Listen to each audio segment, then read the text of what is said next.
১৯৭৯ সালের ইসলামী বিপ্লবের পর এই প্রথম দীর্ঘ ৪.৫ দশকের বৈরিতা ভুলে এক টেবিলে মুখোমুখি মার্কিন ও ইরানের প্রেসিডেন্ট।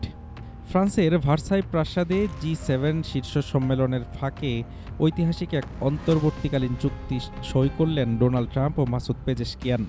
অবসান ঘটল ৩ মাসের রক্তক্ষয়ী যুদ্ধের। সমর্থকদের চোখে এটি শতাব্দীর সেরা চুক্তি হলেও প্রতিপক্ষরা একে দেখছে শতাব্দীর অভিশাপ হিসেবে। ১৪ দফার এই চুক্তির আওতায় লেবানন সহ সব ফ্রন্টে যুদ্ধবিরতি আরও ৬০ দিন বাড়ানো হয়েছে। লক্ষ্য স্থায়ী সমাধান ও পারমাণবিক কর্মসূচি নিয়ে চূড়ান্ত আলোচনা। তবে এই চুক্তি সবচেয়ে বড় ধাক্কা দিয়েছে ইসরায়েলকে। তেহরানের শাসন ব্যবস্থা উৎখাতের যে স্বপ্ন তেল আবিব দেখেছিল, ওয়াশিংটনের এই পদক্ষেপে তা মুখ থুবড়ে পড়েছে। ইসরায়েলি বিশ্লেষকদের মতে এটি তাদের জন্য একটি কৌশলগত মহাবিপর্যয়। কারণ যুদ্ধের অবসান আর ধাপে ধাপে নিষেধাজ্ঞা প্রত্যাহার ইরানকে অর্থনৈতিক ও রাজনৈতিকভাবে আরও শক্তিশালী ও বৈধ করে তুলবে। উদ্বেগ ছড়িয়েছে পারস্য উপসাগরীয় দেশগুলোর মধ্যেও। মার্কিন সুরক্ষার উপর আস্থা হারিয়ে এখন কেবল দর্শকের ভূমিকায় তারা। তবে ইরানি বিশেষজ্ঞ এলেন ভাটানকার মতে এটিকে আত্মসমর্পণ বলা ভুল হবে।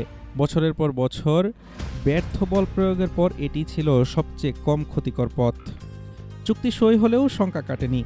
বিশ্লেষকেরা সতর্ক করেছেন, এই প্রক্রিয়ায় সবচেয়ে বড় অনিশ্চিত উপাদান বা ওয়াইল্ড কার্ড হতে পারে ইসরায়েল। ট্রাম্পের সিদ্ধান্তকে সরাসরি অমান্য করতে না পারলেও লেবানন ফ্রন্টে চুক্তি ভেস্তে দিতে যে কোনো সময় চাল চালতে পারে তেল আবিব। হাফিজুর রহমান তুষার, ঢাকা টুডে।